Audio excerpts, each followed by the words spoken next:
911, what's your emergency? 911, what's your emergency? Be advised, Car 4 has control of the pursuit. Proceed with caution.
Hello, everyone. How are you guys doing tonight? It seems like it's been forever since I saw you all. How are you guys doing tonight? It seems like it's been forever since I saw you all. Just a second, guys. I have an echo. There we go. Fixed it. Sorry about that. It's good to see everybody. I have a special guest with me tonight. And so I'm anxious to bring him on. But I did want to say hello to everyone and welcome you to Behind the Crime Door. If you're new here, I'm Kristen. There's a lot to talk about tonight with Delphi. The probable cause affidavit was released redacted today. There's been a change of venue requested by Richard Allen's defense team, and we're going to go over all of that. I do have Aspen Connor with me tonight, and I hope that everyone will welcome him and give him your attention as we break all this down. For those of you who are not familiar with Aspen, he is a person from the true crime genre, and he has his own channel, but he also appears on It's a Criming Shame with Sunny Justice and Deb, who's also one of our moderators here. So that's pretty much a background, and he has a lot of good insight on this case, and he's really funny, and he's just a really good person. Hey, John, how are you? I hope you had a good Thanksgiving. I hope everybody had a really nice holiday with their families and their friends. I hope not too many of us were sick. Unfortunately, sickness hit my household. I did not have a good Thanksgiving. I was sick all day, pretty much in bed. But the day turned out good for everyone else. I did get to enjoy some food along the way. Later, I had a nice plate of stuff, but it definitely was a different holiday for me this year than what it has been in the past. So welcome. Hey, Jennifer, how are you doing? Hey, Maria, Mrs. Thang. Hi, Olivia. Hey, Grunge Truck, Corgi Mama, Olivia too. How are you guys? So good to see you. Hey, Melissa, Country Girl.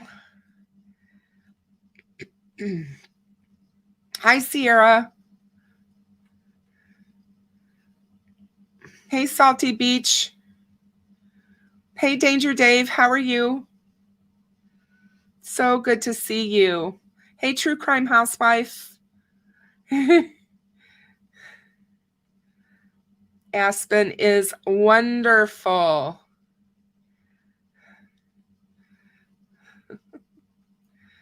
All right, so I'm going to go ahead and bring him on with us. And we're going to talk about the probable cause affidavit. I'm going to go over it. I'm going to read it. I'm going to probably have Aspen help me with that. And then we're going to discuss it as we go through it. I have a lot to share with you on my thoughts on it. So let's bring him on. Everyone say hello and welcome to Aspen. Hey, everyone. Hey there. How are you, Kristen? I'm good. How are you? I'm good. It's been a long day, but I'm good. I know you've had a rough day. You've had a long live already, and now you're here with me. So I'll try not to keep you too late. No, I appreciate you. I appreciate you extending the offer to come on. And it's been a long day, but I think it's one of those days that everyone that's been passionate about this case and passionate about justice for Libby and Abby and their families have all been waiting for, is just to get a little bit more information. And I think that we can't discount that because we got a little bit more information today. Right. I agree with you on that. We've been waiting for this since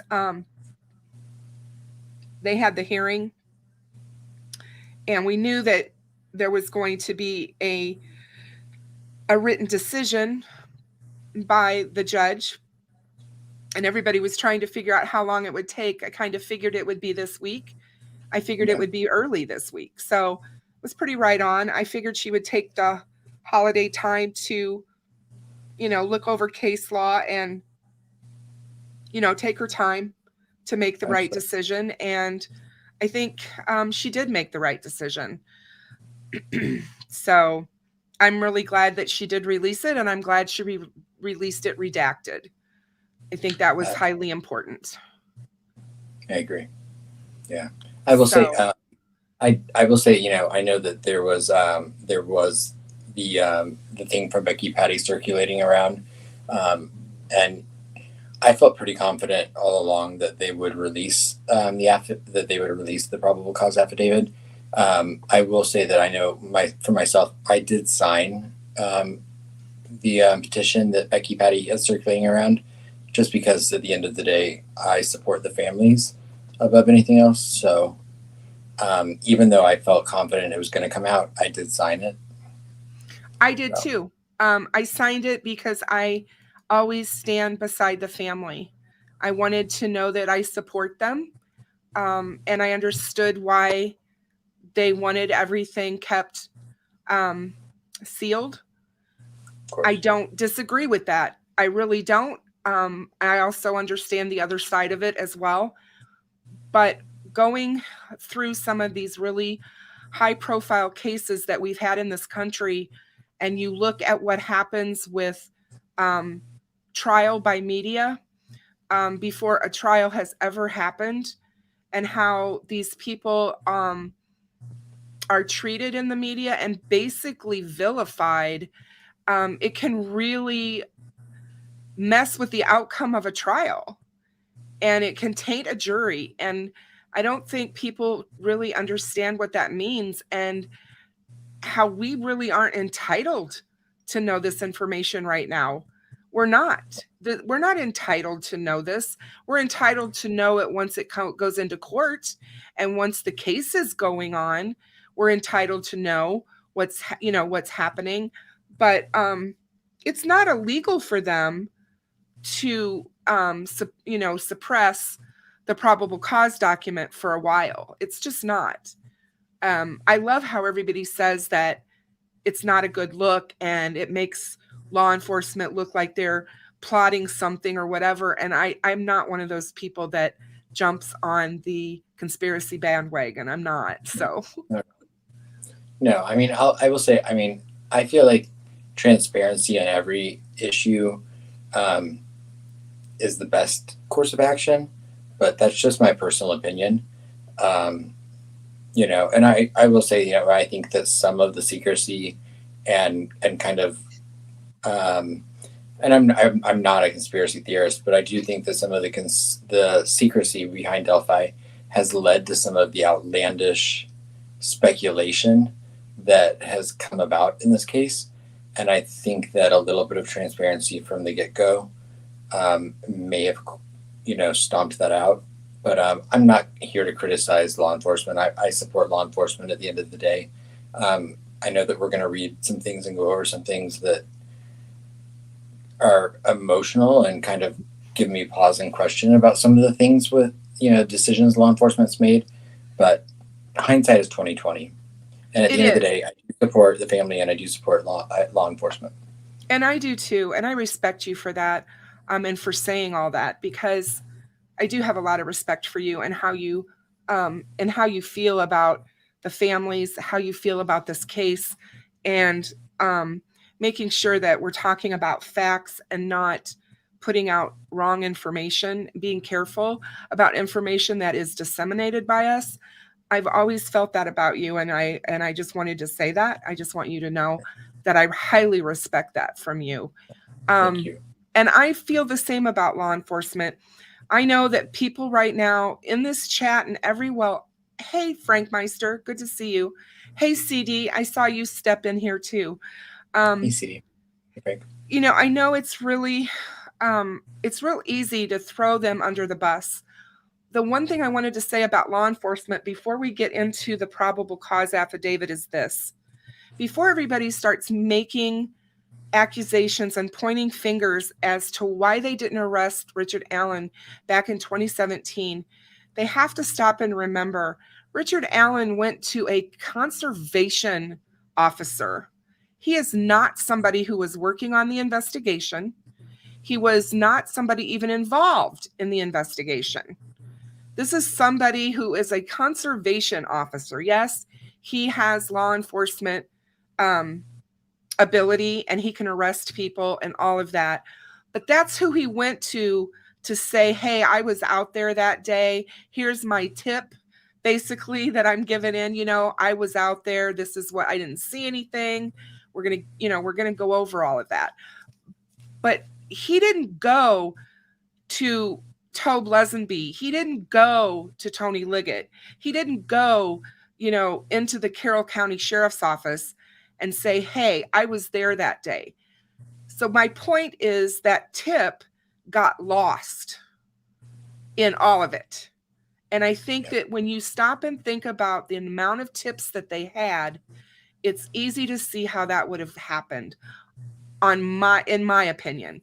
So I'm careful not to just throw this all up into a big fireball and say, these guys were completely, inept and they should have known this, because we don't know still all the facts.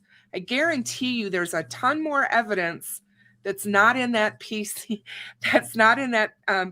document. They don't ever put their whole case in a probable cause affidavit. So there's much more that we do not know.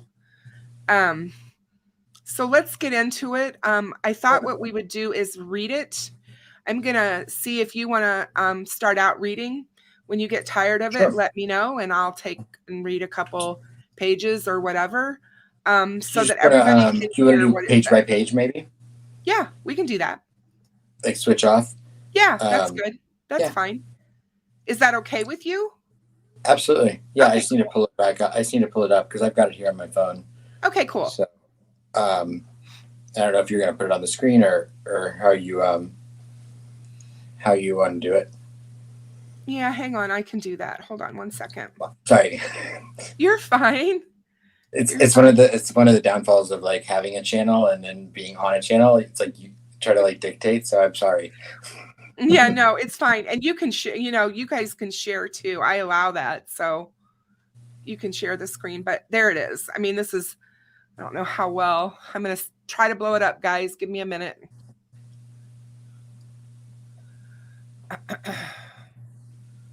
All right, let's go with that. And then I'll move it up as you go along. Yeah, excellent. So yeah, I'll start off the probable cause affidavit.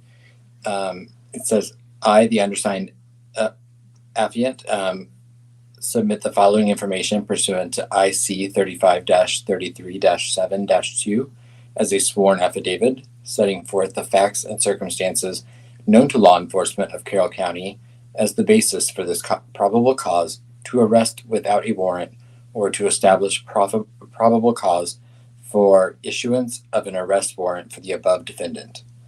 That the facts and circumstances described below would be sufficient basis for a person free of reasonable caution and prudence to believe that the accused has committed or attempted to commit the offense as described, that if arrested without a warrant, such would be authorized under IC 35-33-1-1.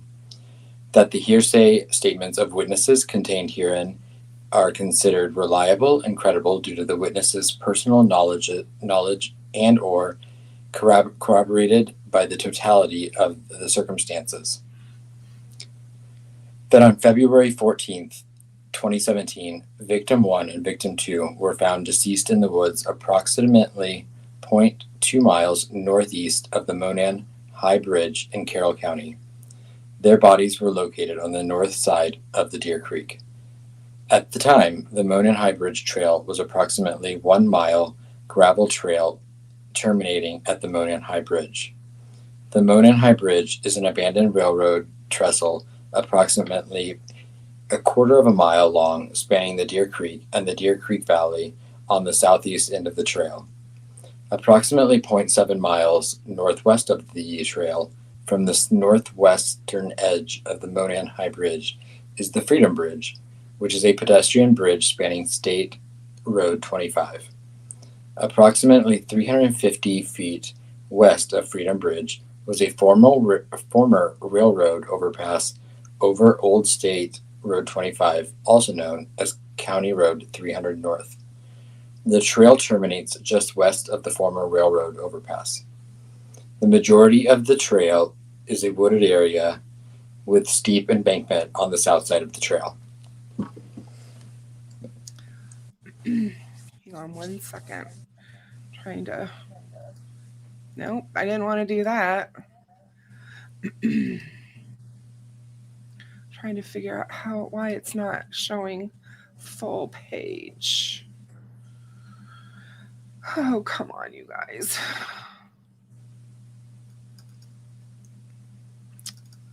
There we go. Okay.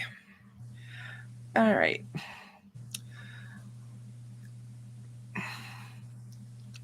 I'm going to make it a little bit bigger for my eyes. The entirety of the trail and the location of the girls' bodies were and are located in Carroll County, Indiana. Through interviews, reviews of electronic records, and review of video at the Hoosier Harvest Store, investigators believe Victim 1 and Victim 2 were dropped off across from the Mears farm at 1:49 p.m. on February the 13th, 2017 by redacted, but I believe that should say Kelsey. The Mears farm is located on the north side of County Road 300 North, near an entrance to the trails. A video from Victim 2's phone shows that at 2:13 p.m., Victim 1 and Victim 2 encountered a male subject on the southeast portion of the Monan High Bridge. The male ordered the guys down the hill. No witnesses saw them after this time. No outgoing communications were found on victim two's phone after this time. Their bodies were discovered on February 14th, 2017. The video recovered from victim two's phone shows that victim one walking southeast on the Monon High Bridge while a male subject wearing a dark jacket and jeans walks behind her. As the male subject approaches victim one and victim two, one of the victims mentions gun. Near the end of the video, a male is seen and heard telling the girls, "Guys, down the hill." The girls then begin to proceed down the hill and the video ends. A still photograph taken from the video and the "Guys Down the Hill" audio was subsequently released to the public to assist investigators in identifying the male. Victim one and victim two's deaths were ruled as homicides. Clothes were found in the Deer Creek belonging to victim one and victim two, south of where their bodies were located. There was also a .40 caliber unspent round less than 2 feet away from victim two's body, between victim one and victim two's bodies. The round was unspent and had extraction marks on it. Interviews were conducted with 3 juveniles. They advised that they were on the Monon High Bridge Trail on February 13th, 2017. They advised they were walking on the trail towards Freedom Bridge to go home when they encountered a male walking from Freedom Bridge toward the Monon High Bridge. One of the witnesses described the male as kind of creepy and advised he was wearing like blue jeans, a like really light blue jacket, and his hair was gray, maybe a little brown, and he did not really show his face.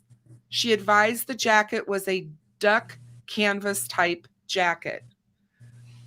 A redacted witness advised she said hi to the male, but he just glared at them. She recalled him being in all black and had something covering his mouth. She described him as not very tall, with a bigger build. She said he was not bigger than 5'10", and advised he was wearing a black hoodie, black jeans, and black boots. She stated he had his hands in his pockets. Redacted showed investigators photographs that she took on her phone while she was on the trail that day.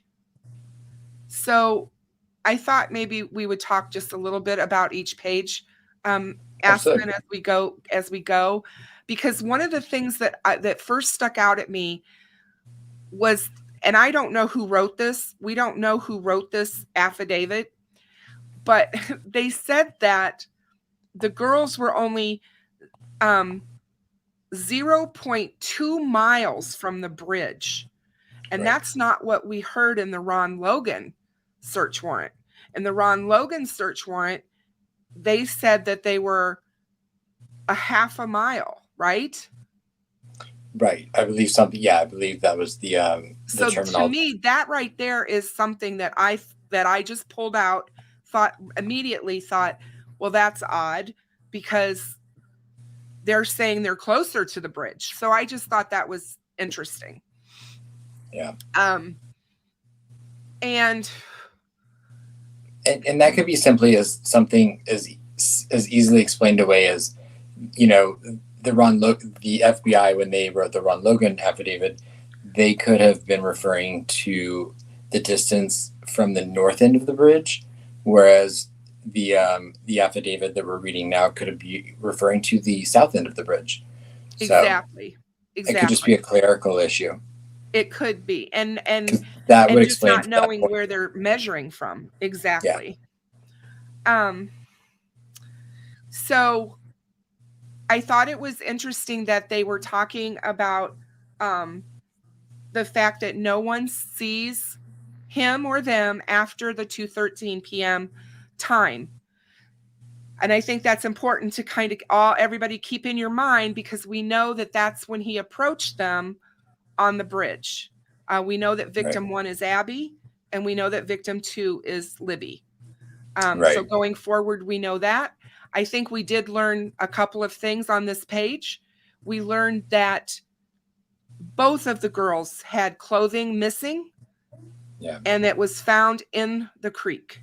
I do not believe that we knew that beforehand. At this point in time, speculatively.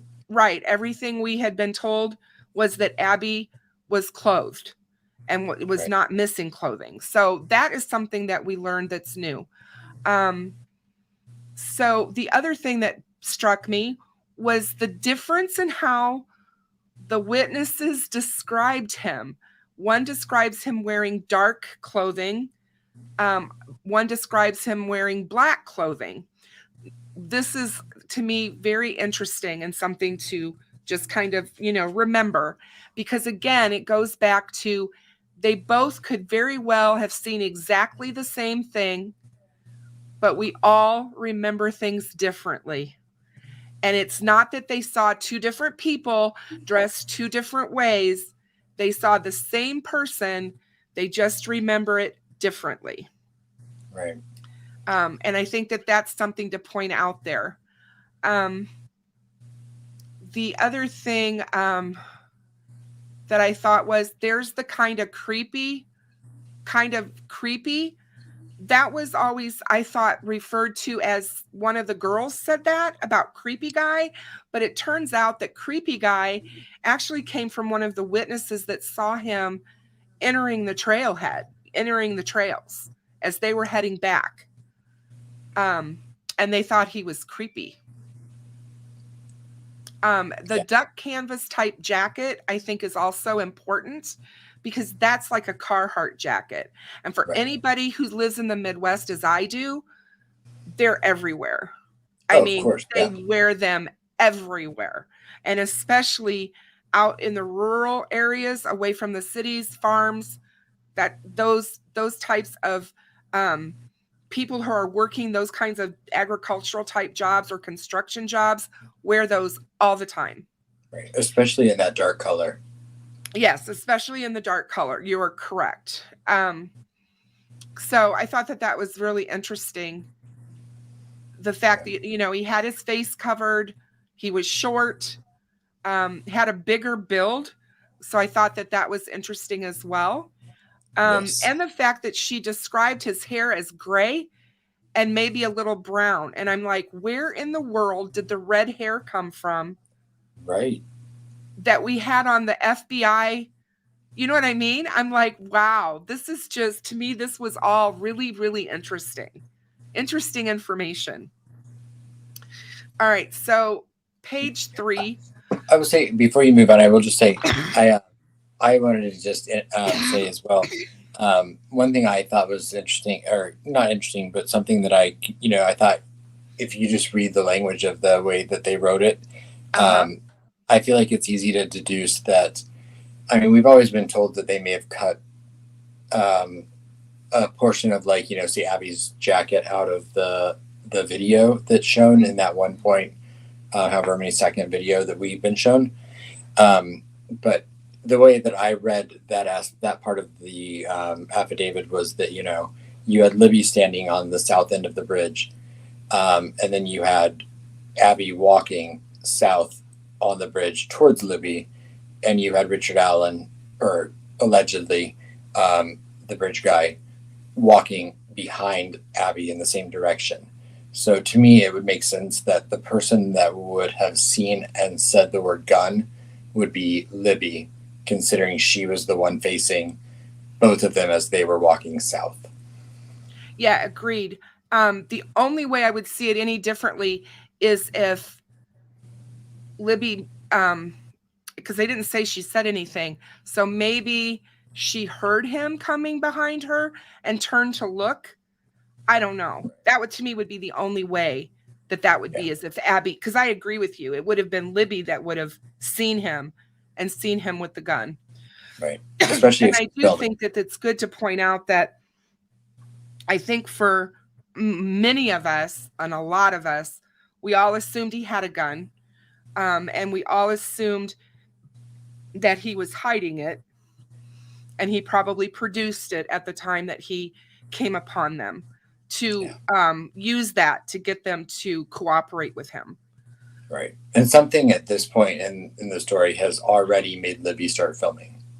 So, I mean, there's clearly a vibe she was already getting from the man as he was walking across the bridge towards them that made her start filming. And I think that could very well be just how fast he was coming towards them, because I think he was hoofing it. I mean, I don't really think he was just nonchalantly walking across that bridge towards them. I think he was coming pretty quickly. And that could have been very unnerving, knowing that, you know, here's this guy coming at us and we're still out here on this bridge, and where are we supposed to go? You know, I wouldn't want somebody to be passing me on that bridge. I mean, look at how many, you know, middle-aged YouTube creators we've seen time themselves walking on that bridge. So, I mean, we know you might have to be huffing it. Yeah, no, exactly. Exactly. But no, so that was one of the things that stuck out to me on that page. I mean, well, a lot of things, but yeah. Yeah. Everything you pretty much said, you know, already said. And did you need this last line on page 2, or do you have that? No, I have it. I will start with just that, you know, showed investigators photographs she took on her phone while she was on the trails that day. The photographs included, is that where we're at? Yeah. Photographs included a photo of the Monan High Bridge taken at 12:43 p.m. and another one taken at 1:26 p.m. of the bench east of the Freedom Bridge. Redacted advised she took the photo of the bench. They started walking back toward Freedom Bridge. She advised that when they encountered the man who matched the description of the photo taken from Victim 2's video, redacted witness described the man she encountered on the trail as wearing a blue or black windbreaker jacket. She advised the jacket had a collar and he had his hood up from the clothing underneath his jacket. She advised he was wearing baggy jeans and was taller than her. She advised her head came up approximately to his shoulder. She advised, redacted, said hi to the man and that he said nothing back. She stated he was walking with a purpose, like he knew where he was going. She stated that he had his hands in his pocket and kept his head down. She advised that she did not get a good look at his face, but believed him to be a white male. The girls advised after encountering the male that they confirmed their walk across the Freedom Bridge and the old railroad bridge over Old State Road 25. Investigators spoke with redacted witness who advised she was on the trails February 13th, 2017. Video of the Hoosier Harvest Store captured redacted witness's vehicle traveling eastbound at 1:46 p.m. toward the entrance across from the Mears farm. Redacted witness advised she saw 4 juvenile females walking on the bridge over Old State Road 25 as she was driving underneath on her way to park. Redacted witness advised that there were no other cars parked across from the Mears farm when she parked. She advised she walked to the Monan High Bridge and observed a male matching the one from Victim 2's video. She described the male she saw as a white male wearing blue jeans and a blue jean jacket. She advised he was standing on the first platform of the Monan High Bridge, approximately 50 feet from her. She advised she turned around at the bridge and continued her walk. She advised approximately halfway between the bridge and the parking area across from the Mears farm, she passed 2 girls walking toward Monan High Bridge. She advised she believed the girls were Victim 1 and Victim 2. Video from the Hoosier Harvest Store show at 1:49 p.m. a white car matching, I'm assuming that's Kelsey's vehicle, traveling away from the entrance across from the Mears farm. Yes. Redacted witness advised she finished her walk and saw no other adult other than the male on the bridge. Her vehicle is seen on Hoosier Harvest Store video at 2:14 p.m., leaving westbound from the trails. Redacted witness advised that when she was leaving, she noted a vehicle was parked in an odd manner at the old Child Protective Service building. She said it was not odd for vehicles to be parked there, but she noticed it was odd because of the manner it was parked, backed in near the building. Investigators received a tip from redacted witness in which he stated he was on his way. So let's go over To this. Delphi. Yeah. So we have somebody out there taking photographs, a witness of the bridge, and we have somebody out there taking photographs of that bench that's there right east of the Freedom Bridge. And she's the one who's talking about the fact that that's when they encountered him, was on their way back from taking those photographs.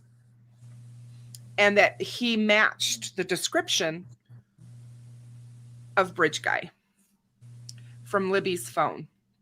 Right. She describes him as wearing a windbreaker.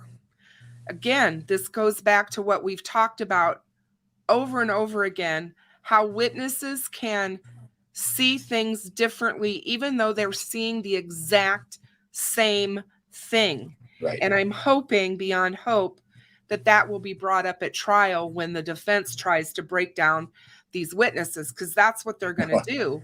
I'm sure they will. Yeah. I mean, Because even at this point, we've gotten blue, black, we've gotten duck jacket, we've gotten windbreaker, and we've gotten jean jacket. Exactly. So we've got all these different things that people have observed. And again, they're trying to come up with something.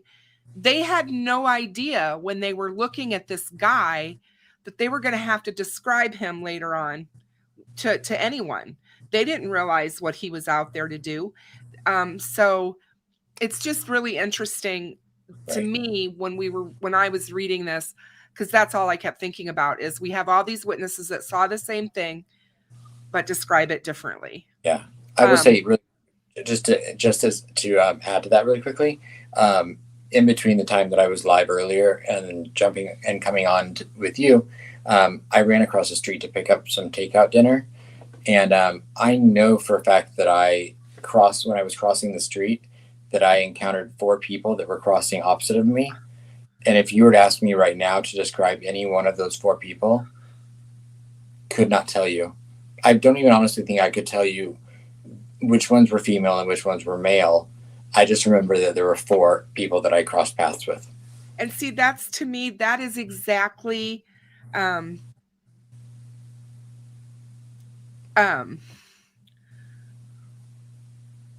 am I trying to say? That to me is exactly how it is for most of us. Whenever you're asked to recall anything where you have to give a description, it's difficult because our minds are not programmed to pay attention to that stuff unless we're told to ahead of time. And so that's where that comes in. But I think that there's just a lot of good information here. They were very detailed in how they describe him. They're detailed not only in what he looks like, but his behavior, how he was walking face down. I thought it was very interesting when the witness described him as he was walking with a purpose and he knew exactly where he was going, which leads me to believe, did he know that Abby and Libby were going to be there that day? I mean, purpose, again, those were things that hit me. He was walking with a purpose and he knew exactly where he was going. Hands in his pockets, just like he had his hands in his pockets, which I think from things that we've already seen from Richard Allen, he's a person who likes to have his hands in his pockets as well, from photographs and pictures of him. And granted, there's a lot of people that do. I'm not, but that's very interesting. Especially if it's in the 40s, and Oh yeah. I thought that one thing was easily, like one of the witnesses, I believe, in this page said that the girl that she knew that he was taller than her and that she might go up to his shoulder, which to me is probably nothing more than, because we know Richard Allen is for a male on the shorter side. So to me, that's nothing more than probably indicative of that particular witness's age. Right. Yeah, exactly. I'm assuming since some of these witnesses are still two of them are still minors, right? Are minors, or still children, I would say that they had to have been 12 or younger. Yeah. So I'm really just a year behind, because I know, Abby was getting ready to turn 14, right? No, yeah. Well, she was halfway. Her birthday is June 26th. She would have been 14 in June. Libby just turned 14. She had just turned, in December, yeah. So the other thing that I thought was the person who showed up at the Mears farm, where she walked to the bridge and observed him standing on the bridge, standing on that first platform. He saw, I don't know, I'm assuming he saw her. She saw him for sure. She was able to describe him, again, blue jean jacket, but she was like 50 feet from him. And when I was reading that, I was just, that to me, knowing now what we know, that's pretty scary that she was that close to someone who was getting ready to do what he did. But, she turned around and she left. She walked back away.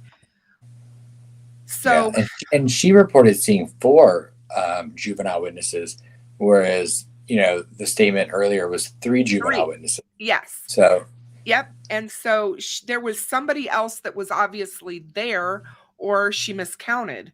I don't know. Either one would be an innocent,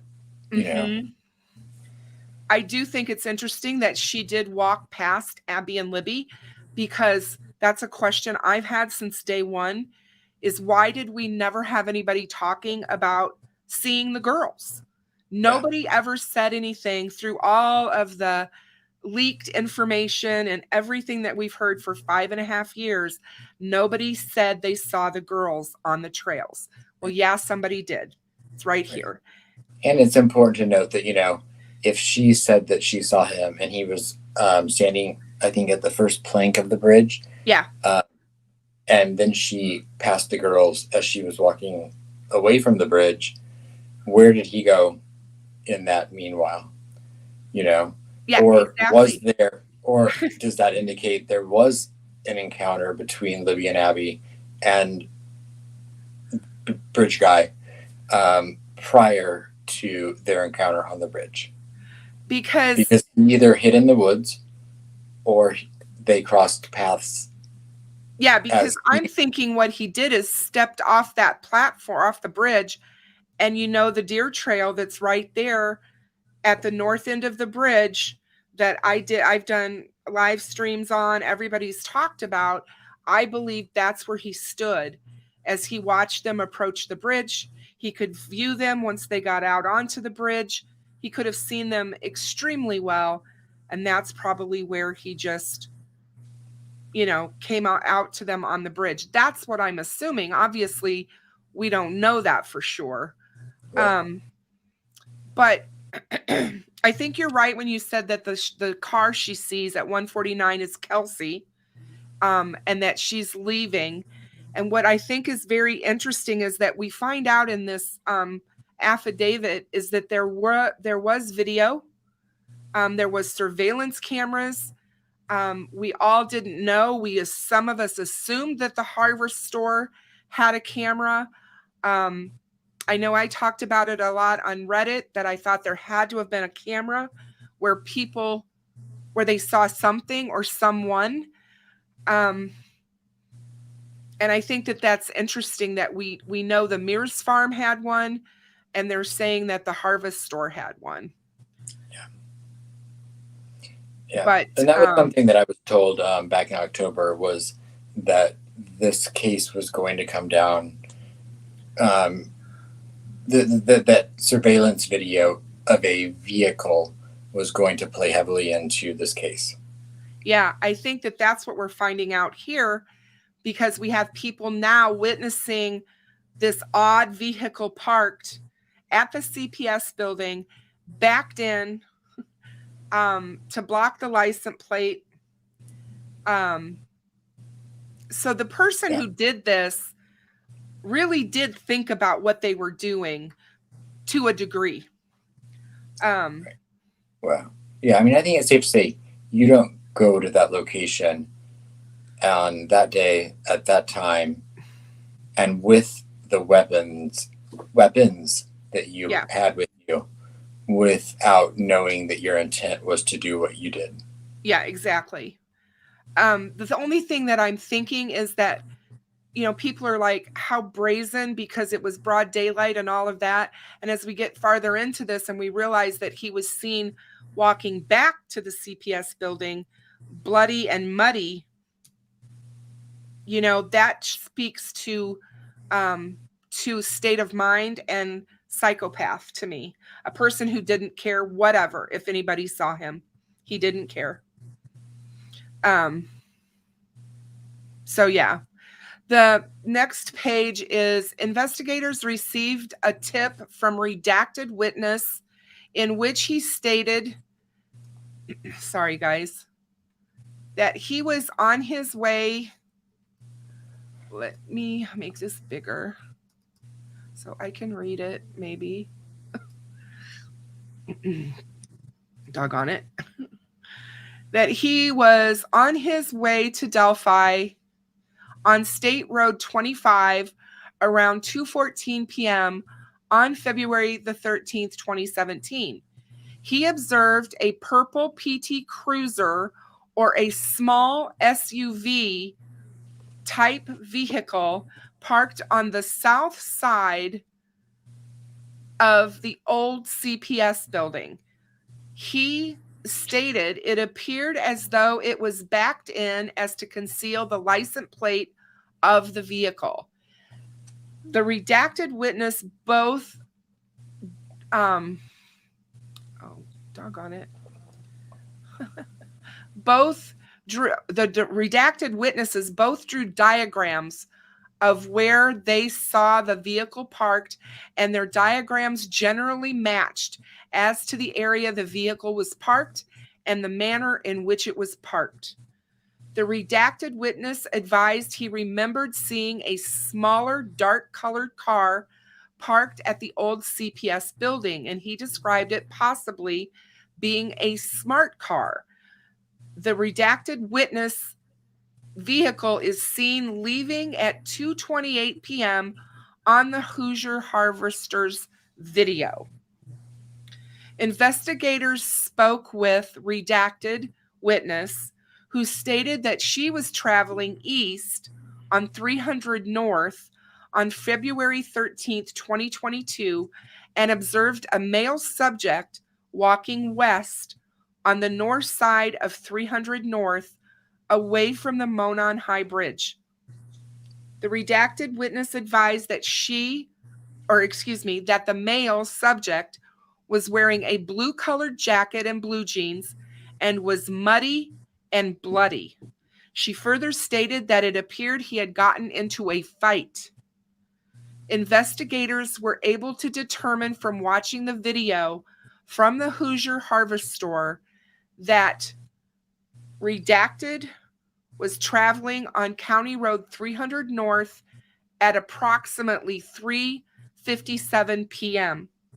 Right. Through interviews, electronic data, photographs, and video from the Hoosier Harvest Store, investigators determined that there were other people on the trail that day after 2:13 p.m., and those people were interviewed, and none of those individuals encountered the male subject referenced above, witnessed by the juvenile girls. Redacted and redacted. Further, None of these individuals witnessed victim 1 and victim 2. Investigators reviewing prior tips encountered a tip narrative from an officer who interviewed Richard M. Allen in 2017. Before we get into that, let's talk about this part right here, Aspen, because I think it's important. I agree. So we have a witness, which I always thought that there could very well be a witness on the Hoosier Heartland Highway. And this one witness he was driving on the Hoosier Heartland Highway 25 around 2:10 when he witnessed this car parked weird at the CPS building. Right. And he saw it, and so did the other witness that was actually on 300 North. And again, we have different descriptions of what kind of car they saw. But I think the important part here isn't necessarily that. I think the important part here is that they both saw a car parked the exact same way in the description of it next to the building and why. I think to me that's a lot more important necessarily than just the fact that they may have seen a different make or model of car. And I think I'm sorry. No, you go ahead. I was just saying, I think it's important at that point to note that, so this is the first male witness that we have that's mentioned, and he does not mention seeing the suspect or someone fitting the description of the suspect. He only mentions seeing the vehicle. So I think at this point we have 2 or 3 people that have given an account of the vehicle parked there, right?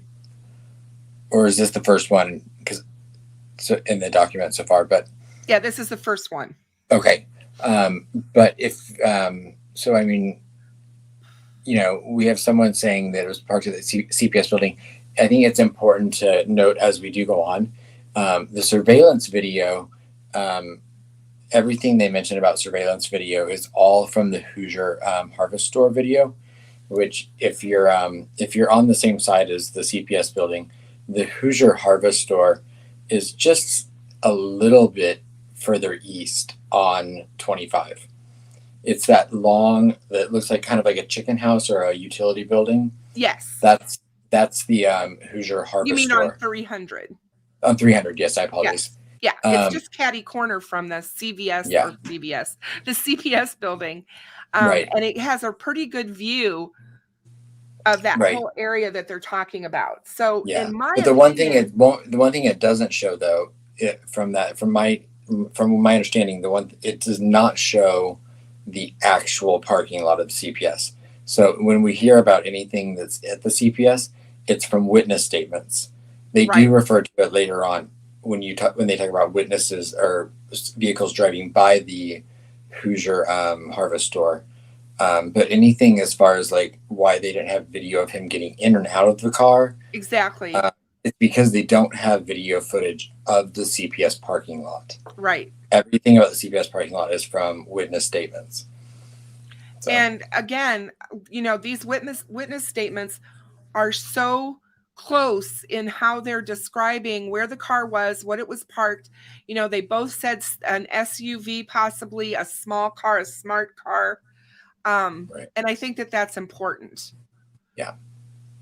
And we will learn later, and it'll state later in the document that Richard Allen owned a black 2016 Ford Focus. Yes. Which I've been told comes in a hatchback form, and in the hatchback version of that vehicle, it can definitely resemble a PT Cruiser, smart car, or small SUV. Yes. And I have that too. I was going to pull up a picture of one, and I can do that in a little bit when we're done with this.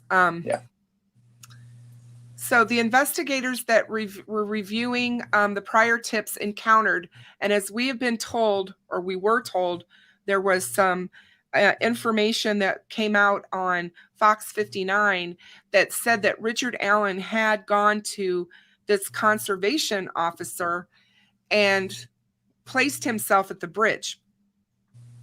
Well, this is what they're talking about here.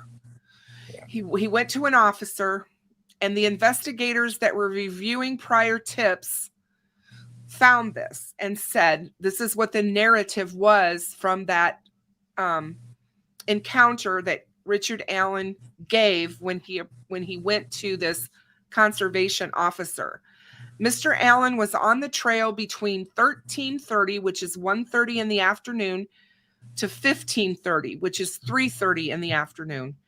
This is what he told them. He parked at the old Farm Bureau building and walked to the new Freedom Bridge. While at the Freedom Bridge, he saw 3 females. He noted one was taller and had brown or black hair. He did not remember description, nor did he speak with them. He walked from the Freedom Bridge to the High Bridge. He did not see anybody, although he stated he was watching a stock ticker on his phone as he walked. He stated there were vehicles parked at the High Bridge trailhead, however, did not pay attention to them. He did not take any photos or video. His cell phone did not list an IMEI, but did have the following MEID and the MEID hex, which are identifications for an actual phone. An IMEI is for a iPhone? No, it's the what is the thing that they stick in the phone?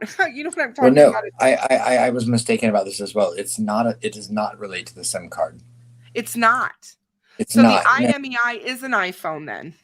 No, so the IMEI, the best that I could understand it when I was looking it up was the IMEI is basically a serial number almost for the individual device. So whereas a SIM card can be removed and added to a new device, almost like an IP address, the IMEI would be almost like it's like a VIN number for a vehicle. So they're not transferable. So an IMEI is going to be unique to each individual device, not right. like an account. And I think it's also like unique to each individual carrier. Yes. So yeah, well. and I know like I have an iPhone, so like, and I know like if I go to the settings section on my phone and I hit about or general and then I hit about, it'll tell me the IMEI number on my phone. Yeah, I have an iPhone as well. The MEID, I don't know. I'm not as certain on. I don't know if that relates to a different type of device, like a Android, or if it has to do with maybe newer devices. I'm not sure. Right. But I thought that this had to do with the SIM card as well, and I was corrected, and I looked it up, and I basically could my best analogy. It's like a VIN number for a vehicle. So. Potential follow-up information: who were the 3 girls walking in the area of Freedom Bridge? And investigators believe Mr. Allen was referring to the former Child Protective Services building, as there is no Farm Bureau building and never has been. So that gets us to where he basically went and gave his reason for being near the bridge that day, or that fact that he was there that day. Right. And this was the first time that he did that. Exactly. I will, and this is just speculative, but I know there's been some debate over whether he voluntarily approached that conservation officer to give a statement, or whether he was approached because of either his vehicle going by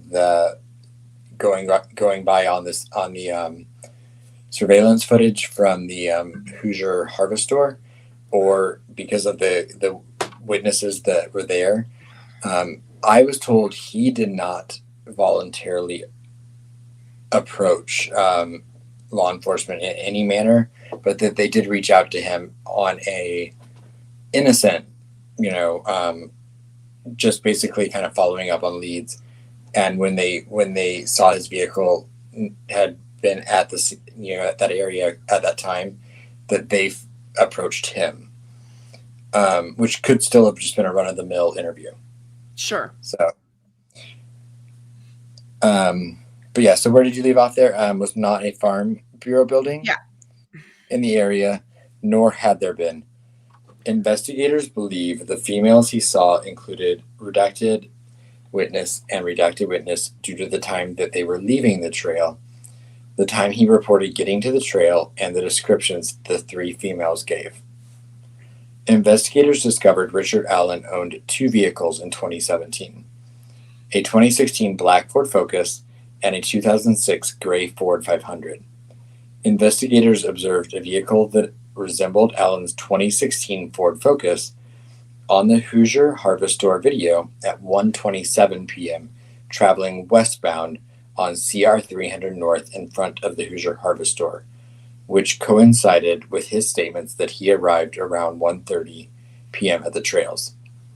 Investigators note witnesses described the vehicle parked at the former Child Protective Service building as a PT Cruiser, small SUV, or a smart car.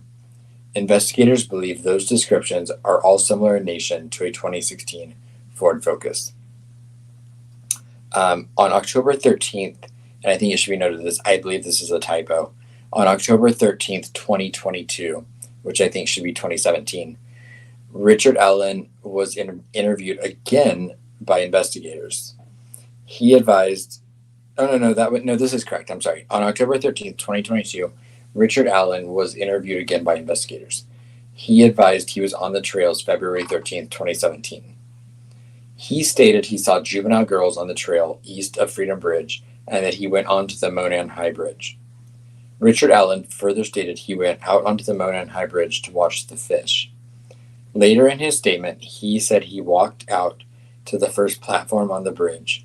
He stated he then walked back, sat on a bench on the trail, and then left. He stated he parked his car on the side of an old building.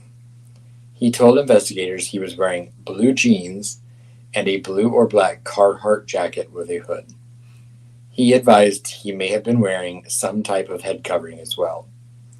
He further claimed that he saw no one else except for the juvenile girls he saw east of the Freedom Bridge. He told investigators that he owns firearms and that they are at his home. Richard M. Allen's wife, Kathy Allen, also spoke to investigators.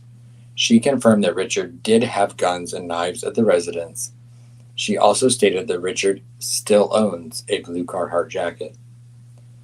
On October 13th, 2022, investigators executed a search warrant of Richard Allen's residence at 1967 North Whiteman Drive, Delphi, Carroll County, Indiana. Among other items, officers located jackets, boots, knives, and firearms, including a Sig Sauer Model P226 40 caliber pistol with the serial number U625627.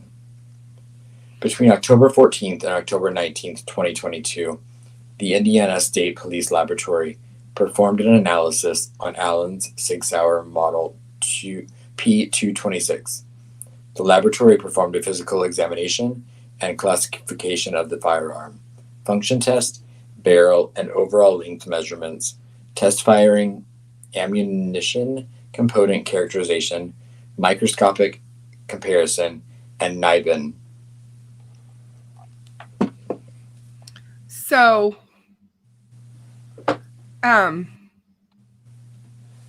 I think it's really interesting. I'm going to show this real quick. Hold on. That is a picture of a 2016 Ford Focus, you guys. Right there. Mm-hmm. And you can see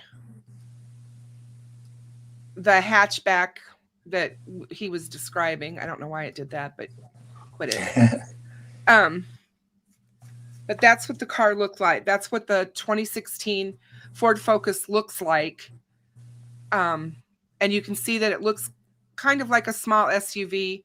I can see how they would think that it was a smart car as well, especially if it's backed in and you're just looking at the front end of it. I see that myself. I don't really see a PT Cruiser, but that's just me. Right. Um, But, if it's backed in and you're looking at the front, and right. Yep. you're not expecting to be looking at a vehicle that committed a crime. So I don't. Yeah. No, exactly. Exactly. I keep looking at the vehicle that was put on the flatbed truck during the search warrant in his home, and it's like I see similarities in it, but I'm trying to figure out if it's the same vehicle or if he no longer had that vehicle and this was a different vehicle they were towing away from his house that day. I thought they towed away a pickup truck. It was a Ford. I'll text you the. Okay, because I was thinking it was a pickup truck. Because he did in 2016, he owned this car and a pickup truck. Right, and I believe also that the Ford 300 or whatever 500, okay, which is a vehicle.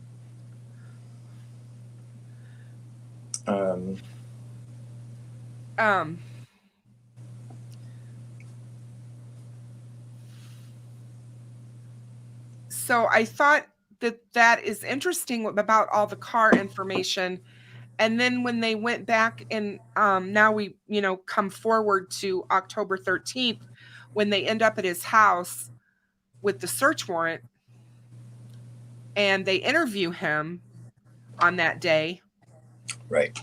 And they talk to him about what happened on the trails that day. And he gives them this story where he, I went out on the bridge to go watching fish.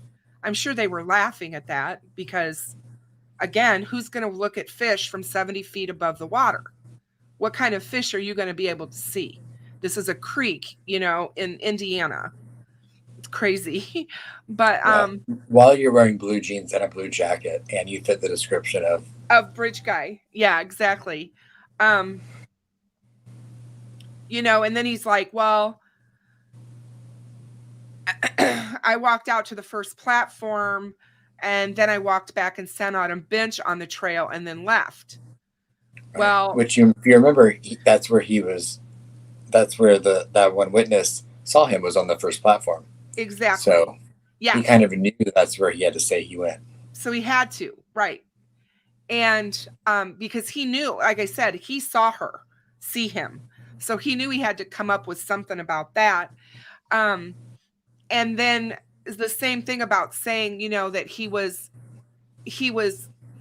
on the trail or whatever, and then just walked back the trail and left is what he makes it sound like. Right.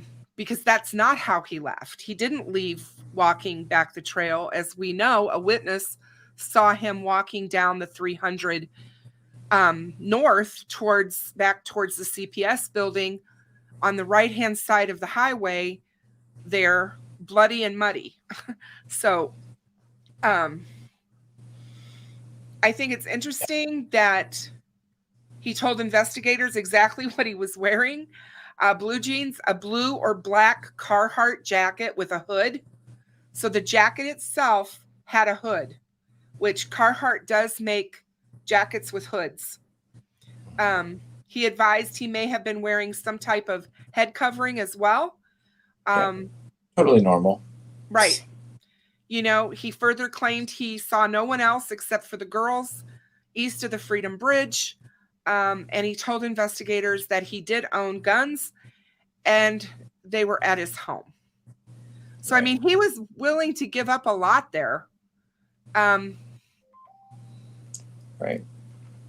And I found that interesting as we're going to go along and find out why. Right. But did you think it's odd that they redacted all of these names so far, but they left Kathy's name in here? I thought that was a bit odd. I do think it's interesting. Yeah, I mean, clearly, considering the search warrant was issued on the 13th, and that we know, so I'm assuming the interview that's being conducted with both Richard Allen and Kathy at this point is while they're executing that search warrant. Yeah. Which could kind of give light to some of his openness in that he owns, guns and knives. One thing that's just stood out to me like overwhelmingly in this is that Kathy, admitted to the fact that he still owns the blue Carhartt jacket. Yes. And if it's the same one, oh yeah, how much more brazen do you get? exactly. And I was just thinking about Steve from True Crime Web. When I was reading this, my brain was exploding because he just did all of his tests with the luminol on stuff that's been washed. If this Carhartt jacket is the same jacket, if they test it, they will be able to get blood off of it. They will be able to see it with luminol.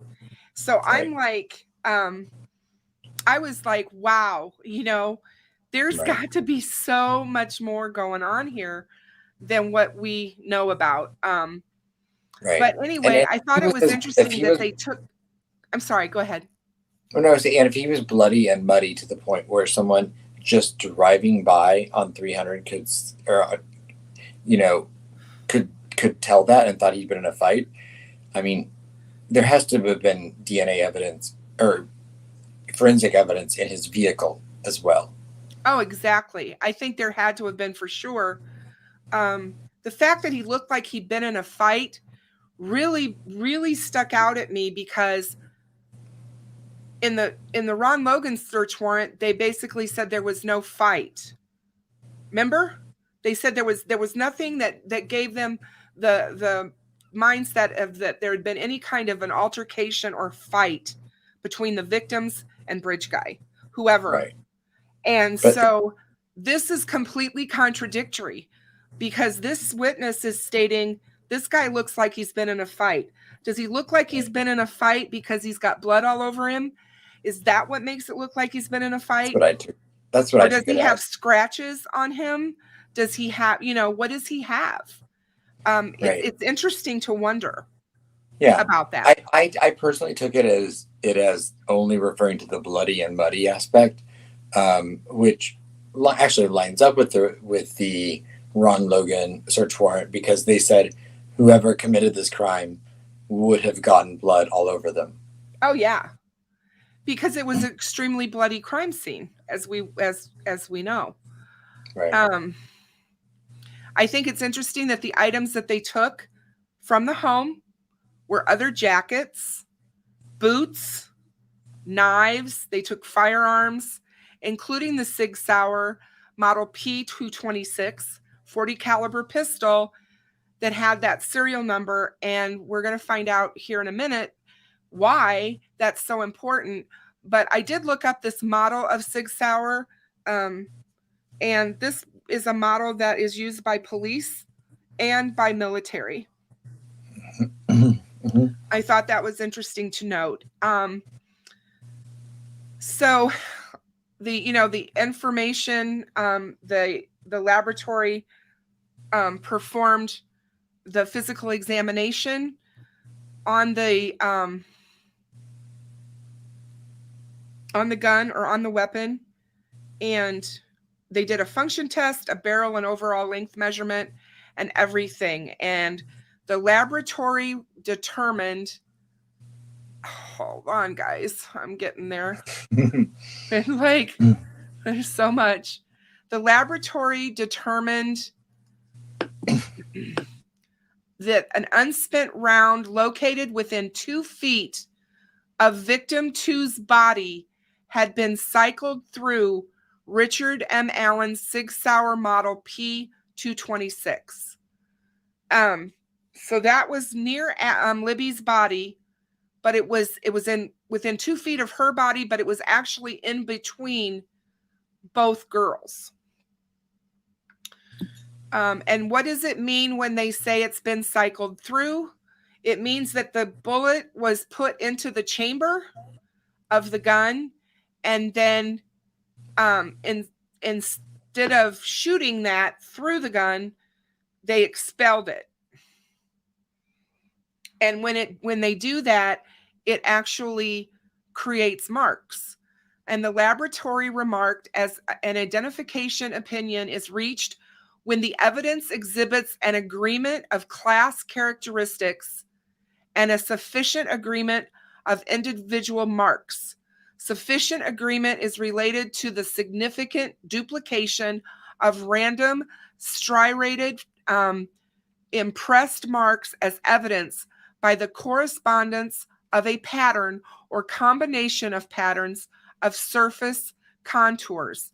The interpretation of identification is subjective in nature and based on relevant scientific research and the reporting examiner's training and experience. So even though this says it's subjective in manner, one of the things that I want to point out here before we go on, and everybody needs to remember, every firearm has a signature. Every single firearm has its own signature. And inside the barrel, there are these striations. They're like these edges. And it's basically what causes the bullet to spin as it's leaving. It spins like this as it's leaving the barrel of the gun. And while it's doing that, these ridges that are inside of the barrel causes these striations and these marks and impressions to be placed on the bullet.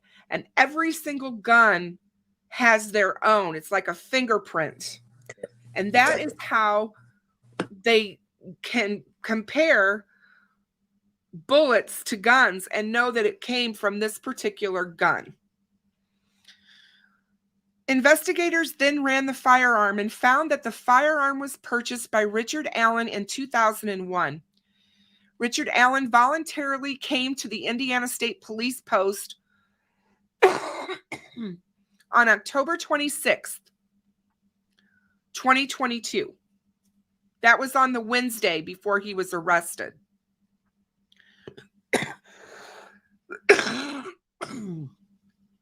Sorry, guys. He spoke with investigators and stated that he never allowed anyone to use or borrow the Sig Sauer Model P226 firearm. When asked about the unspent bullet, he did not have an explanation of why the bullet was found between the bodies of victim 1 and victim 2. He again admitted that he was on the trail, but denied knowing victim 1 or victim 2 and denied any involvement in their murders. Carroll County Sheriff's Department Detective Redacted has been part of this investigation since it started in 2017. He's had an opportunity to review and examine evidence gathered in this investigation. Detective Redacted, along with other investigators, believe the evidence gathered shows that Richard Allen is the male subject seen on the video from victim 2's phone who forced the victims down the hill. Further, that the victims were forced down the hill by Richard Allen and led to the location where they were murdered. Through the statements and photographs of the juvenile females and the statements of Redacted and Redacted were at the southeast edge of the trail at 12:43 p.m. east of Freedom Bridge at 1:26 p.m. and walked across the former railroad overpass over Old State Road 25 after 1:26 p.m. and before 1:46 p.m. They walked the entirety of the trail and observed only one person, an adult male. Redacted witness vehicle is seen on the Hoosier Harvest Store video at 1:46 p.m. and leaving at 2:14 p.m. And she stated she only saw one adult male. Redacted witness and Redacted witness described the male in similar manners, wearing similar clothing, leading investigators to believe that all four saw the same male individual. Investigators believe that the male observed by Redacted witness and Redacted witness is the same male depicted in the video from victim 2's phone due to the descriptions of the male by the four females matching the male in the video. Furthermore, victim 2's video was taken at 2:13 p.m. An redacted witness saw only one male while she was on the trail from approximately 1:46 to 2:14 p.m. So that's a lot, but Yeah. you know, basically we've got the lab, you know, basically stating, yes, this bullet came from this gun, was in the barrel of this gun. And I think that will get a lot of scrutiny during trial, but I think it's extremely important to note that this kind of evidence is used all the time in a court of law. It is not some newfangled science. This is just as he says in his little blurb here, that it's based on relevant scientific research. And they use it, like I said, they use it all the time in criminal cases. Yeah. Something else that stood out to me right in this next paragraph was, if you look, you know, at what we've read so far, we have Richard Allen talking to an officer, whether it be a conservation officer or whoever, in 2017. We have Richard Allen talking on October 13th of 2022, and then Richard Allen talking on October 26th of 2022. So 3 times Richard Allen placed himself at the scene of the crime, basically, at least on the trail. So he, by his own admission, has placed himself there 3 times. Not only that, he's admitted to wearing clothing matching the description of BG. His gun and the bullet casing then was found between the girls, which he doesn't know how that got there, of course. Someone said earlier, maybe the wind blew it. I mean, I agree with you. It's like I said earlier to Maria when she and I were talking earlier about this, I almost feel as if he's been taunting police for 5.5 years. This person put themselves in the middle of a double homicide crime scene.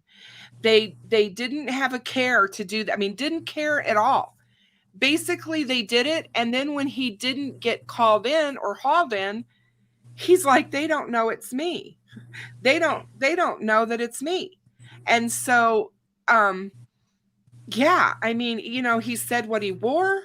It matches Bridge Guy. I mean, it's just incredible. And what are the chances when all of these witnesses only saw one male dressed that way? They only saw one male during these times that he places himself there. That's the only time they saw him. That's pretty damning. Yeah. Just crazy stuff, you know. I'm just, I mean, they've got all of these. I mean, Aspen, how did you feel when you saw, were you really surprised at all of the witness accounts when you saw this affidavit today?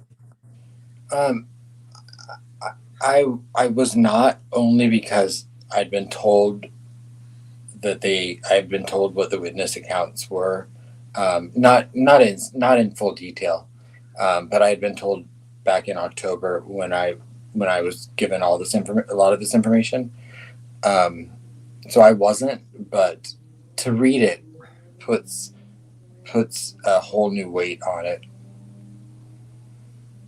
Yeah, because it's like, I don't know. I've always said, and I've always been one of the people that was loud and said, look, we don't know who the witnesses were and who weren't, because law enforcement has never told us, and the witnesses have never come forth and spoken, because these witnesses are going to be called into court.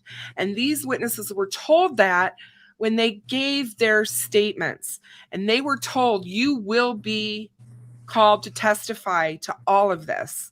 You can't speak to anyone.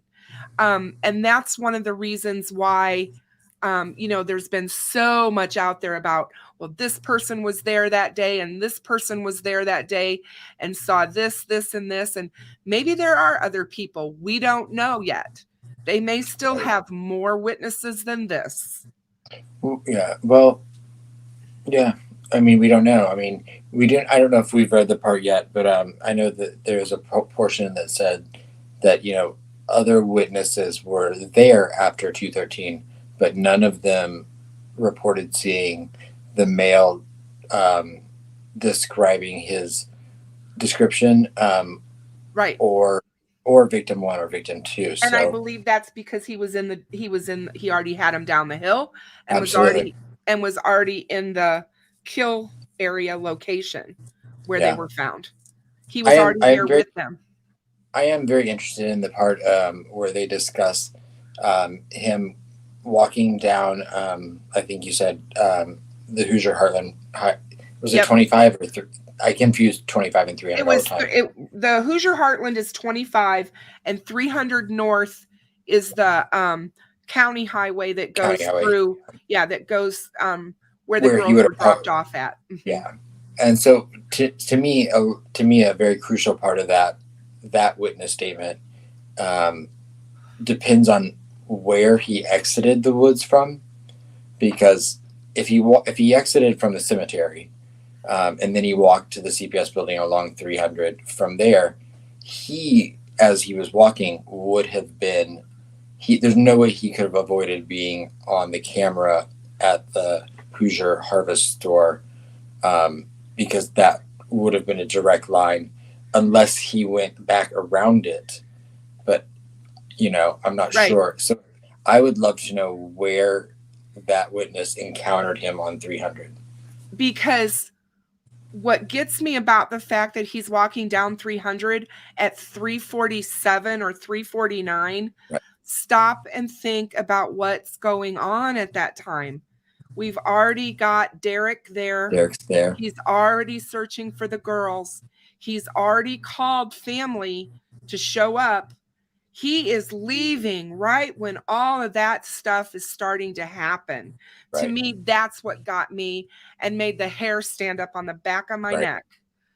And it alludes to me that, because they state other witnesses were at the trails after that time but didn't encounter him. To me, that means he did not walk any of the normal trails back. I know there's that North Trail that takes you, even though you definitely have to climb that really high embankment,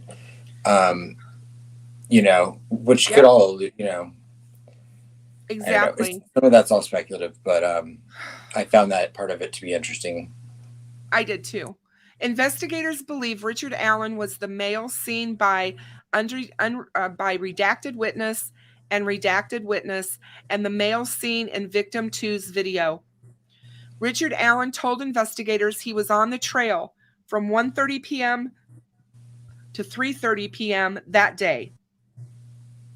Video from Hoosier Harvest Store shows a vehicle that matches the description of Richard Allen's vehicle passing at 1:27 p.m.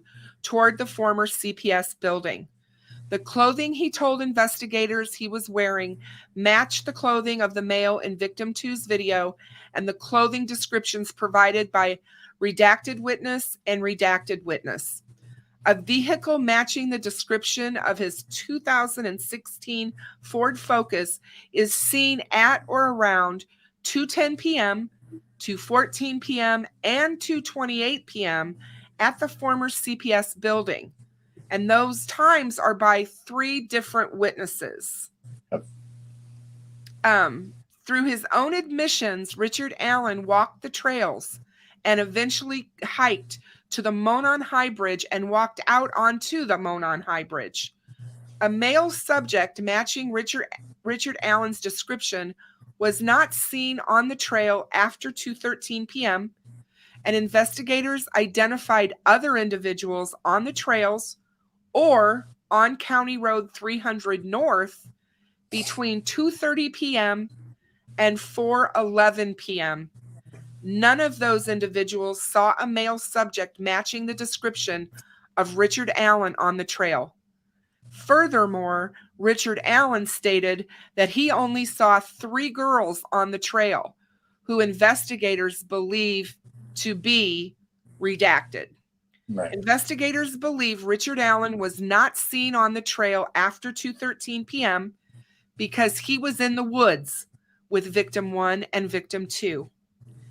An unspent .40 caliber round between the bodies of victim 1 and victim 2 was forensically determined to have been cycled through Richard Allen's Sig Sauer Model P226.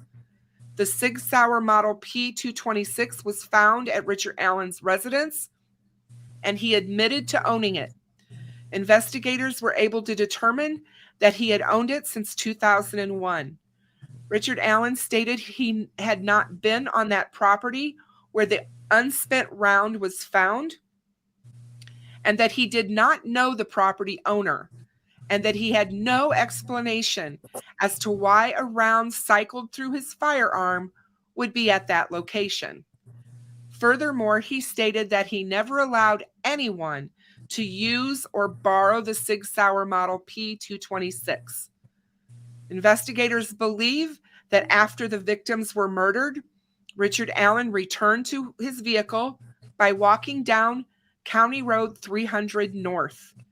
Investigators believe he was seen by redacted witness walking back to his vehicle on County Road 300 North with clothes that were muddy and bloody.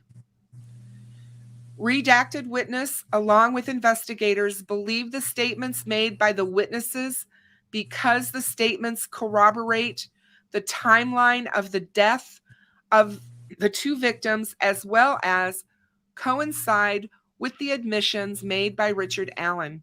Further, the accounts relayed by redacted witness and redacted witness are similar in nature, and timestamps on photographs taken by redacted witness correspond to the times the juvenile females said they were on the trail and saw the male individual.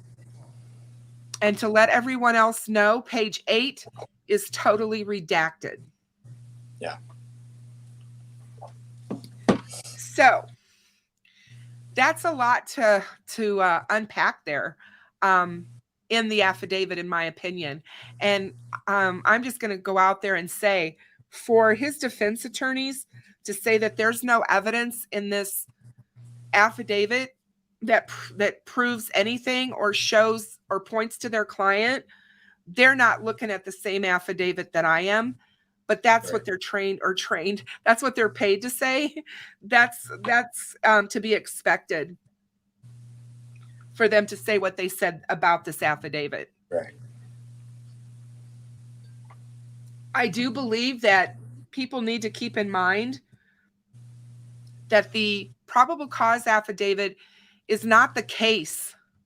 This is not the case that prosecutors are going to be bringing. This is just a portion of the evidence that the prosecutors have. They never put, if you guys watched my video that I put out just last week on probable cause affidavit, it's, I think, 10 minutes long, maybe. Go watch it because it explains the probable cause perfectly. It tells you exactly what they use them for, and they usually put the least amount of evidence in it to obtain the arrest warrant. Right. And that's something I would like, I think that's important to note as well. I've seen a lot of people today, of course, bringing up the Kleins. I've seen a lot of people bringing up the fact that there aren't other suspects named in the affidavit. And I think it's important to note that if you're writing a probable cause affidavit to get an arrest for a suspect, you're not going to add other names to that you think could also be involved, because your goal is to point. I mean, if you look at the Ron Logan affidavit, I mean, they wrote that search warrant in a way that it made him look like the killer 100%. And we know now, he most likely had zero to do with any of that. But they wrote it in a way that it alluded to him. And I'm not saying they wrote this in a way to allude to Richard Allen being guilty, even though he's not. I'm just pointing that out just because Keegan Kline or whoever's name is not in this doesn't mean there aren't other people involved. We have the statements by Doug Carter about tentacles and actors, things like that, those wouldn't be in this affidavit. So just because they're not there doesn't mean there aren't more layers to this case. That's something that would come out in discovery. They still have the case open. They're still actively investigating Richard Allen. Guaranteed, they're looking to speak to anyone who knows him, and especially or had any dealings with him of any kind. If he just came on their radar recently because of a tip that an investigator found, which it sounds like happened, they had a lot to try and figure out going back to 2017 and looking at what was going on with him. There's a lot that they need to cover. So it doesn't surprise me that they have this open still.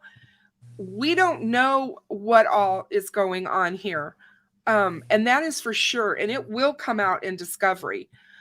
It will definitely come out at trial, which is where it should come out. Yeah. We do not need to know all of this. We're not entitled to know it all, as I said before. I think one of the things that I'm feeling about the case, whether it really matters or not, is that I think that this might be a lot simpler than we all thought it is. And I think even to where law enforcement thought it was. I think it may turn out to be a little bit less big or whatever than we thought. And that's just my feeling. As far as the Klines go, my feeling on the Klines at this point in time is they've had plenty of time to arrest Tony Kline. If they were going to arrest Tony Kline on CSAM charges, they would have done it long ago. They have had plenty of information about Kagan. And I feel that if they were going to arrest him for the Delphi murders, they would have done it long ago. Does that mean that there could be somebody else involved? For sure. There could be somebody on the radar that we've never heard of, never heard a name, just like Richard Allen. So we don't know what his acquaintances were, his friends, his dealings. We don't know any of that. We just have to wait. Right. And we can speculate all day. You could say, well, how did he know to get there 22 minutes before the girls? Yep. Is that coincidence? Why did he pass 3 other girls on his way to the bridge that were of similar ages to the girls? We don't know. That's all speculative. So, I mean, if you're looking for an answer, you're going to be able to find it in, so if in my mind, Keegan Kline is 100% involved, I can find ways in my mind to connect it. But that doesn't make any of it true until we see it. No, exactly. And, I've said this before, Aspen, you may have heard me before, but I say this all the time on my channel, and my community knows how I feel about it. But this isn't about you or me. This is about Abby and Libby. And I don't have to be right in my theory, because all I want is the right guy caught, the right guy arrested, the right guy prosecuted, and the right guy sentenced. 100%. I'm not going to die on a hill for my theory or a POI or anything else, because that's not what I'm here for. It's not what I should be about. And the last thing I should be doing is screaming that they've got the wrong guy, because law enforcement knows what they're doing far more than we do. They know what they've got here. They would have never brought these charges if they didn't feel that they had the right person and that they could prosecute him in a court of law. Yes, I agree. And that's how I feel. I agree with you 100%. That's one reason I've never I've never stated a POI. I've never made that a part of my my goal in investigating this. But I also, will say, I mean, like, if anyone that's watched my other channel, It's a Crime and Shame with Sunny Justice, she's been very adamant about having a strong POI in this case.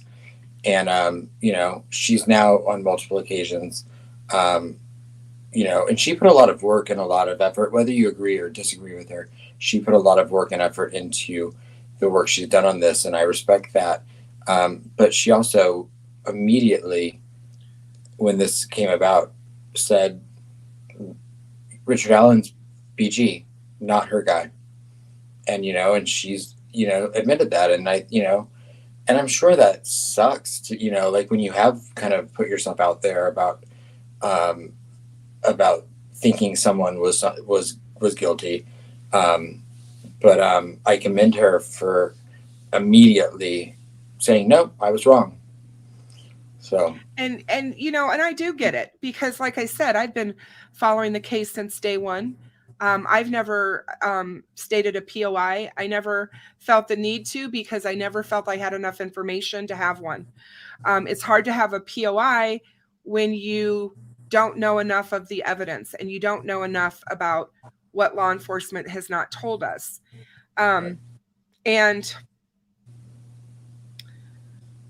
I just feel like there are so many twists and turns in this case that's happened over the 5.5 years that I can very easily see people getting upset when somebody seems to be arrested out of nowhere, not on anyone's radar. But somebody told me just a couple of days ago, or maybe it's been longer than that, here in my chat, I was saying months ago that it would not surprise me if Bridge Guy turned out to be somebody that was on none of our radars, because I was really starting to feel that way. I was really starting to feel like, come on, there's nothing going on with the Kleins. And when I started to really go back and look at the Kleins and all of that, law enforcement never put us onto the Kleins. It wasn't law enforcement that told us to go after the Kleins. They asked us to look at Anthony Schatz. They already knew who Anthony Schatz was. They already knew that it was Kagan Klein. They didn't come out in December and say, we need your help to find out all this information on Kagan Klein. They needed information on Anthony Schatz. That is when I realized, whoa, put the brakes on. We're the ones who went full bore into thinking the Kleins had something to do with this case. The Delphi community? No. Oh, yeah.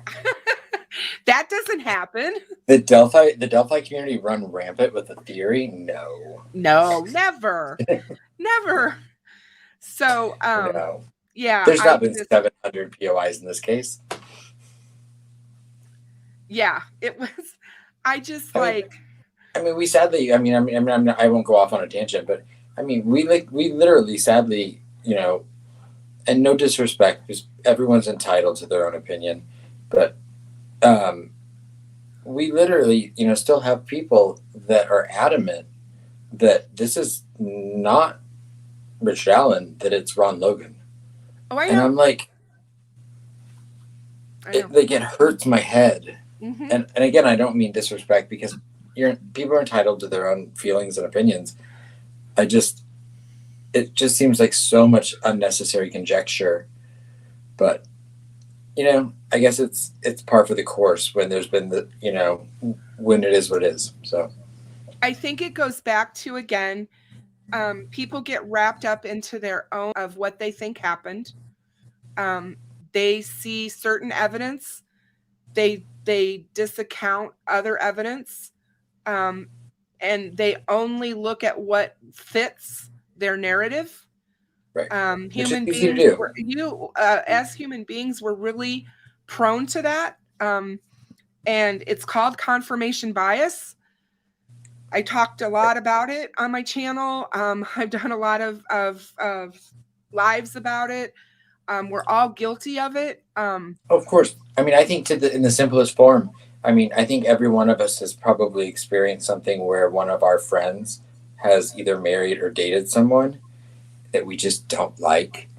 And so, of course, everything about that person that fits into that I don't like the person, you're going to like, it's going to reinforce that feeling you've already have.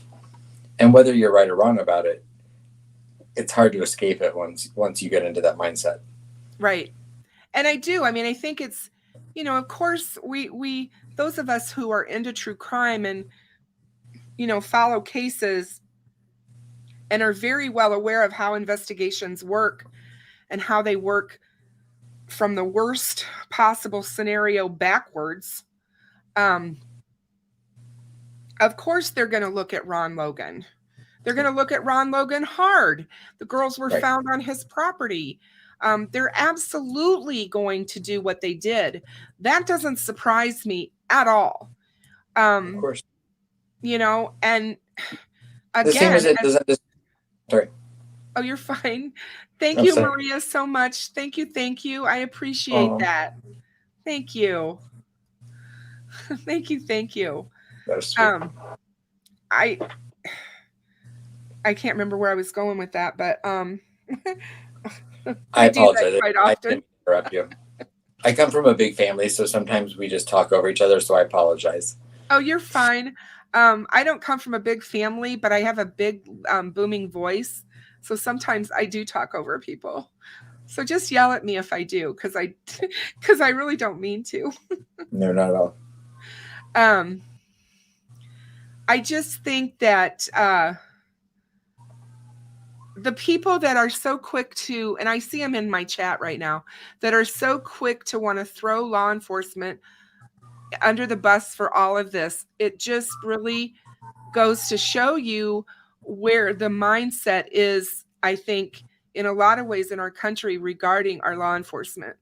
Because we talked about it early on in the show. Richard Allen didn't go to law enforcement with his tip or his information about him being there that day. He went to a conservation officer, and I'm just trying to say, you can't expect those detectives that were going through all this information to be able to not, if that wasn't told to them or given to them, it's going to take a while for that information to be found. Things get lost in these types of investigations, and especially in investigations that have this kind of tip coming in. Maria and I were talking about it today, in fact. If you look at the Idaho murders case right now, and you look at how many tips they've gotten in, not even close to a drop in the bucket compared to this case. Yeah. And I've only turned in 5. Pardon? I've only turned in like 5 for the Idaho case. Okay. But we were talking about that. Stop and think about all of the internet sleuths who thought they knew so much and were turning in all of these POIs and all of this stuff. Not saying that they shouldn't have. That's not what I'm saying.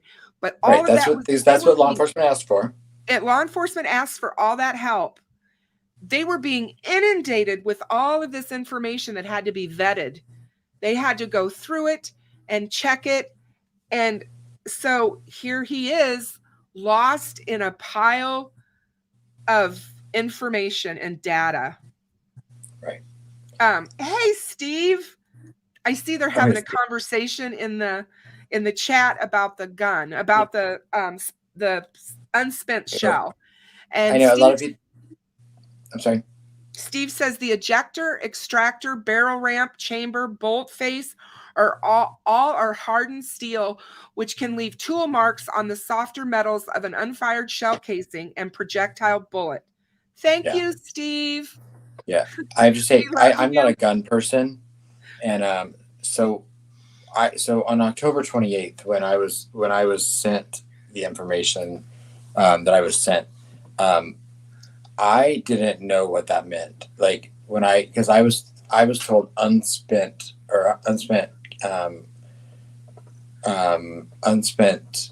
casing, and I then immediately had someone that I had talked to said they were like, no, that can't happen if the gun's not fired. So I had to go in and do quite a bit of research about how can something like that be expelled, whether it be a casing, bullet, whatever the wording is, if it's unfired.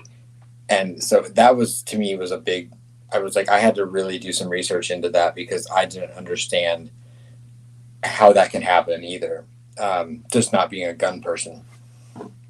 Yeah. Well, I am a gun person. I have I have a FOID card in the state of Illinois. We have our firearm owner's identification card that we have to carry. In Indiana, they don't have. Somebody asked the other day. They do not have to register their firearms anymore in Indiana. In the state of Indiana. It was as of I can't remember the year, but it was relatively recent. I believe. Yeah, it's been recent that they changed it. They changed their law. And so you don't have to register your guns anymore, or anything like that. So, I was really surprised when they were talking about the serial number and all of that. 'Cause like, what's that matter? I mean, Right. they're not tracking their guns. So, right. And luckily he did have his license. So, so that gun was registered, which is, a positive. Yeah, I'm glad they were able to trace it back and know that he purchased it in 2001, when his license expired in 2007. Pardon me? I think his license expired in like 2007 or 2009. I can't remember now. Yeah. So but it was before they. But yeah, I for everything being said that this was a flimsy document, I don't see it that way at all. I don't see flimsy on this.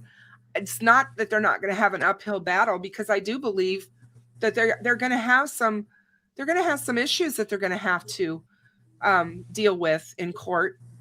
But again, I think they have much more than what we know of. So Agreed. I'm anxious to see what else comes out. Agreed. What information they're able to obtain from all the stuff they took from his house. Are they going to be able to find more forensic evidence there? Right. It'll be really interesting. Right. And we know some of what was recovered at his house because it's in the probable cause affidavit. We know the gun was, a gun was recovered. Which to me, I found part of this interesting because I just under the assumption was going off of the.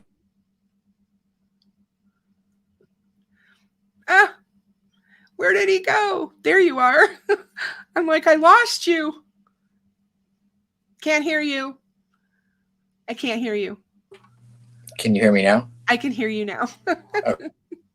Hey, Deb. Hey, Deb. Okay, I don't know what that was. Am I back? Sorry, someone keeps calling me on Messenger. Am I back though? Okay. So I was under the assumption that this was written, probably prior, around the time of the search warrant. But I mean, if you look at the dates, it talks about the date he was interviewed on the 13th and his wife was interviewed on the 13th. It talks about the search warrant being executed on the 13th. It talks about him being interviewed on the 26th. He was arrested on the 28th. So to me, that means this probable cause affidavit was written between October 26th and October 28th. Oh, I agree. Absolutely agree. So we've got some information that was listed in the that was found at his house, like the gun. Oh, knives, for sure. Clothing, jackets. Yep, for sure. Steve said, whoops, not the right one. Hold on a sec. Steve says the projectile bullet typically will not make contact with the lands or grooves of the barrel until fired due to spacing and jump. The projectile could have tool marks from ramp and chamber tool marks. And that is what's important to know. And that's what they matched. Those tool marks is what they matched on that bullet to that gun. Absolutely. So I also think that it's really interesting that he kept it. it says a lot about a person. If this guy is if it's him, if everything that they have points to Richard Allen being bridge guy and the actual murderer of Abby and Libby, which even if he would turn out to not be the person who killed them, he Right. is still able to be charged with murder because it happened while he kidnapped them. Because he is guilty of taking them and kidnapping them. Bridge guy is down the hill. So in Indiana, I feel pretty confident that he killed them. Oh yeah, I do too. But I'm just saying, I'm just throwing that out there to be devil's advocate, I guess. It's good to be everyone's well. But I think that I don't remember where I was going with that. I hate when I lose my train of thought. I know. I just what was I thinking? I wanted to say something about oh well. It'll come to me. I mean, I will say, and I don't want to criticize law enforcement. I will say, upon reading this, I was told that one of the reasons that this was they didn't want this released was because of the way that they kind of circled back around and came across Richard Allen by dumb luck. And I'm not going to criticize them for that. It is what it is. But when I read this today, there were parts of me that were upset, were outraged, were heartbroken. If I were whatever detective I'm going to assume is Tony Liggett's name that was redacted, I don't know why a police officer's name would need to be redacted from the document. I thought that was interesting. If I was Tony Liggett or whoever's name that is, I probably would want my name redacted because I do feel like, and it's like I said, I feel guilty when I even think of this way because I'm such a supporter of law enforcement, but there are aspects of this that law enforcement should be ashamed of. Oh, for sure. I don't say that lightly. I'm sure they are. And they, and so, and it just to me made me overwhelmingly sad, even more sad for the Patty, German, Timmons, Williams families, because Richard Allen got to walk his daughter down the aisle in 2018, and Kelsey got married this year, and her sister had been underground for almost 5.5 years at that point, and that's not fair. Nope. And he got to watch his daughter graduate from high school. He got to watch his daughter graduate from college. He got to do all of those things with her. He got to get up and go drink and play pool.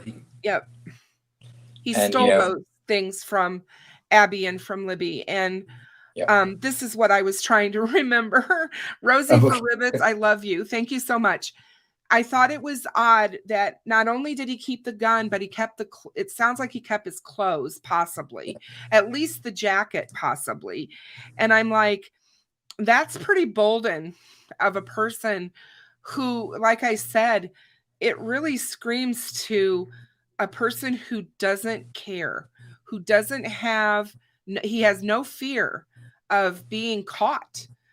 He kept this stuff so he could relive whatever he wanted to relive in his mind. I mean, I'm floored by that. Yeah, agreed. And he would just go home and wash his clothes and go on about his business, But again, we as normal people can't wrap our heads around psychopaths and sociopaths because we would never think that way. So it's hard for us to understand. Yeah, thankfully. And it's hard for us to be able to understand completely why they do something that seems so bizarre or so incredibly odd. But for them, it's not. I mean, I do believe that you asked, I think, earlier about why it only took 20 minutes from the girls being dropped off for him to, Yeah, how did he 22. know? I firmly believe in my mind that it is very possible he stalked them. I believe that he could have seen them on the trails before. Abby and Libby hung out all the time at Abby's house. He lived right there. He could have seen the girls. He worked at CVS. He took smoke breaks. Kelsey worked at the Dairy Queen right Right there. across from CVS. He could have seen the girls there. I mean, anything is, he could have seen them at the CVS store. Anything is possible. Yeah. And he knew they were out of school. There's Right. no way he did not know that. Working at CVS, he knew that the Right. kids had What? no school. And he knew who Tara was because he didn't charge her for the film when they went to get the memory board Of pictures. course he did. Libby. Can you imagine that feeling of what he No. must have been thinking or feeling that day?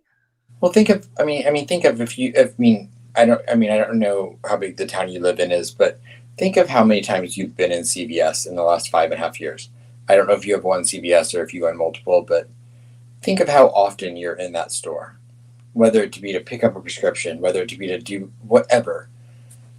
They might not have known who he was, but I guarantee you, anytime one of those girls' family members entered that store, his eyes were on them 100% of the time they were in the store. Yeah, and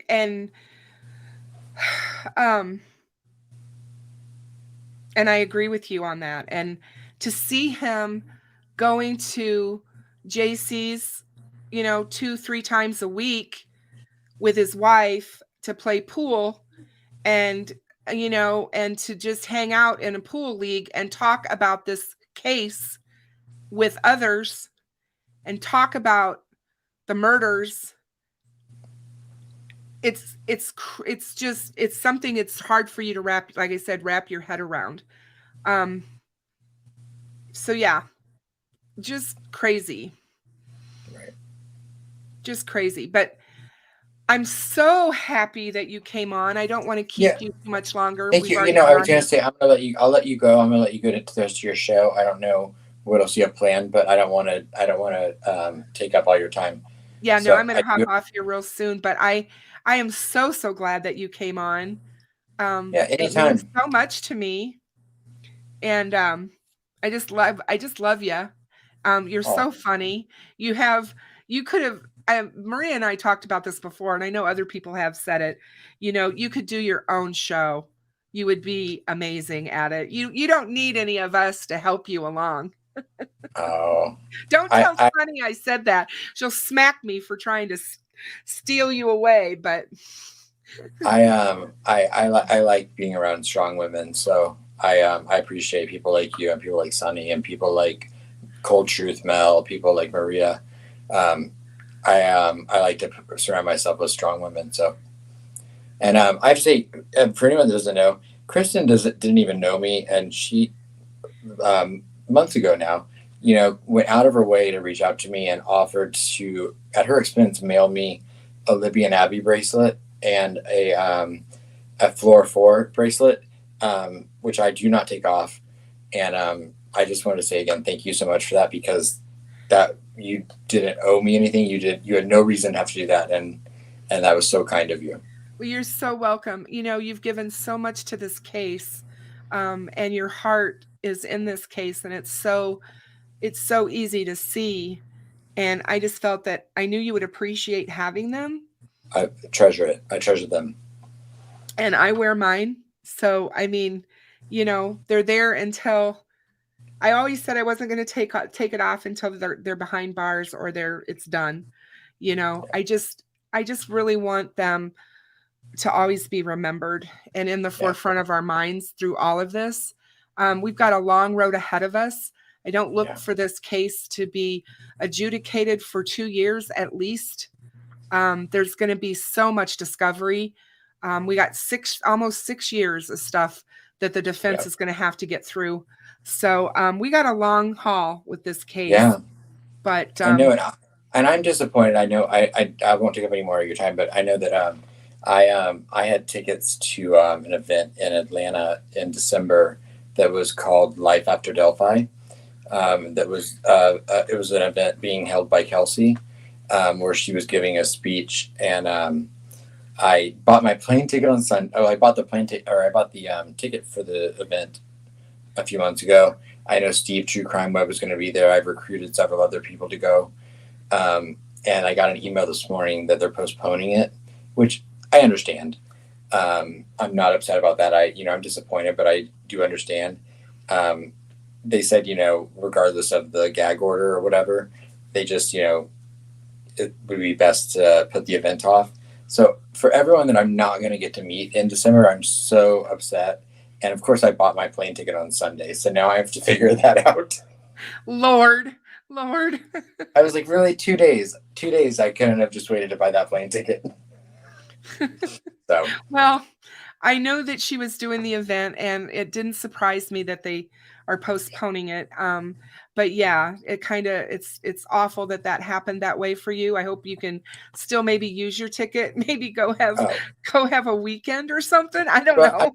I'm just gonna try to get a voucher forever whenever they reschedule it, because that's an event I want to be at, and because I respect and admire her so much that to hear her speak in the same room is I don't deserve, but I would love to be a part of. So yeah, same. I do too. She's been through so much, and she's a one strong cookie. Kelsey is, for sure. But so, I will jump off here, Kristen. All I'll right. let you finish and your show. Thank you so much, and I will talk to you real soon. I will talk to you soon. Thank you, and everyone have a good night. And just keep the Patties, Germans, Williams, and Timmons families in your thoughts and prayers, because they have a long road ahead of them, and they're going to need our support. So. Yep. Thank you, Aspen. Have a good evening. Bye. Wow, guys, wasn't that awesome? I love listening to him and hearing his thoughts and everything on this case. He's such a wonderful person. I really just, I don't know. I just really love him. So, him and Deb both. I don't know if Deb is still in here, but she's amazing as well. And somebody asked, thank you, Maria, for putting Adam or Aspen's channel in the chat for us. I really appreciate it. I don't know if CD's still in here or not, but I know Steve was still watching. Steve, thank you so much for coming in and saying what you did. Hi, Deb. Thank you for saying what you did about the unspent casing or the unspent, shell. I think it's important. There he is. Guns, yes, gun parts are interchangeable. The unique tool marks that are created as each part is made are what make them unique and identifiable to a single firearm. This is what is so important for everyone to understand. Guns have their own signatures, and these things have been studied and test fired and studied, and it's part of science. It's been proven. So I definitely think that we'll be doing some more talking about that over the next few months, because I think it's important that we kind of understand that. But yeah, please give Aspen's channel a like, subscribe to him, share his channel, please. He is, and like I said, he's also, if you haven't seen him on It's a Criming Shame with Sonny Justice. Hey, CD, how are you? I figured you were still out there somewhere. I really enjoy talking to my law enforcement partners, my creators that are law enforcement who I know that I can trust, and they have my back, basically, and they always answered these questions that we have about some of these topics so well. And Steve from True Crime Web, you guys, you can't say enough about him. He, you ask him questions and technical questions, and he is going to give you the right answers. The same with Perry and Cop Faxx, all the same as well. But I really appreciate all of you guys, like I said, being here tonight. There was a lot going on today. The change of venue is the other thing that I mentioned to you guys. They have asked to move the trial out of Carroll County, 150 miles away. They have used the reason because in October alone, over 50% of Carroll County searched Google and Richard Allen's name. And so,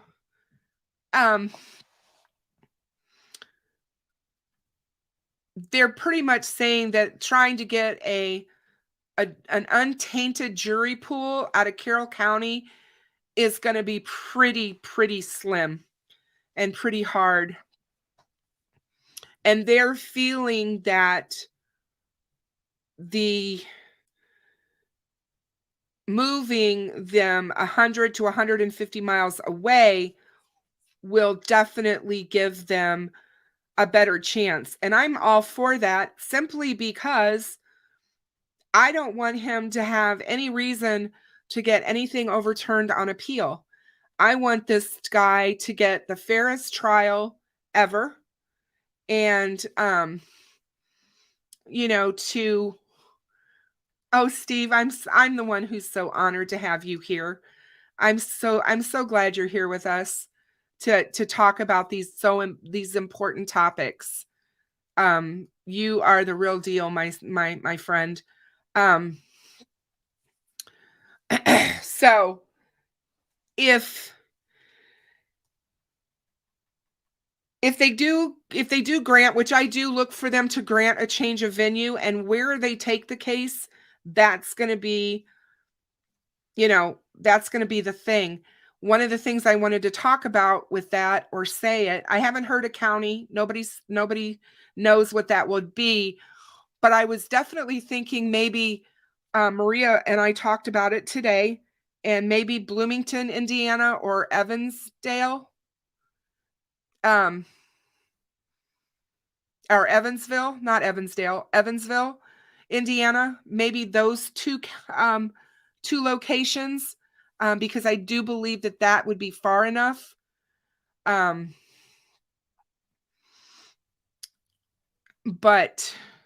who knows? We'll just have to wait and see.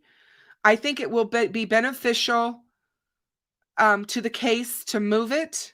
However, I was also thinking about how horrible that will be for the families. If they move the case 150 miles away, they're going to have to go and set up shop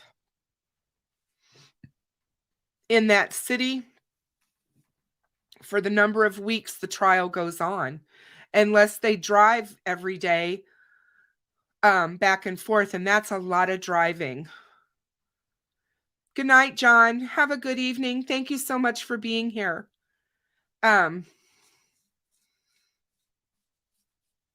So, yes, CD, don't be shy.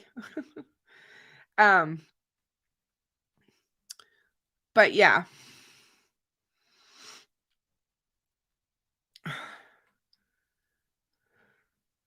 So yeah, Bloomington might be a really good possibility.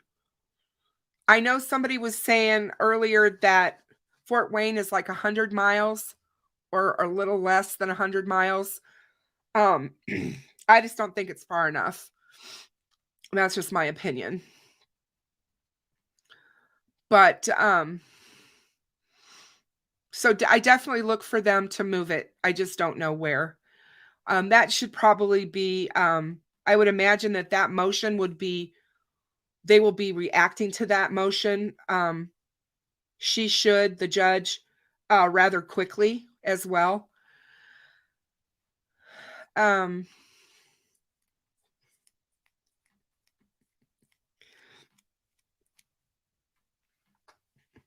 oh, I get it. I get it, CD. I understand. I'm not asking you to be an instructor. I know you're not shy. I already know that. And Steve is not shy either. One thing I found out about Steve from watching late night It's a Crime and Shame is that he has got one heck of a sense of humor. So that's one thing I've seen about them too. But yeah, guys, that's all I had for you tonight. That's what I wanted to go over with you. Breaking down that document was important. Pointing out the things that we did. I think we can probably talk about it for a while because there's so many different things to talk about and go back to. I agree with Aspen and what he said earlier. I think the investigators are probably feeling extremely upset with themselves. I can't imagine working the case for as long as they have, every single night going home with this case on their mind and finally realizing that the guy they were looking for, they had his information all along. That's got to be a horrible feeling. I'm just glad that they've got him. Deb, he is. I'm not kidding. I'm like, Mrs. Steve's got a handful there. But we definitely love him. And we are going to keep him. But yeah, we'll just have to wait and see, guys. There's going to be a lot happening. We're going to have to wait now until February. There'll be a lot of motions coming. I definitely see that happening.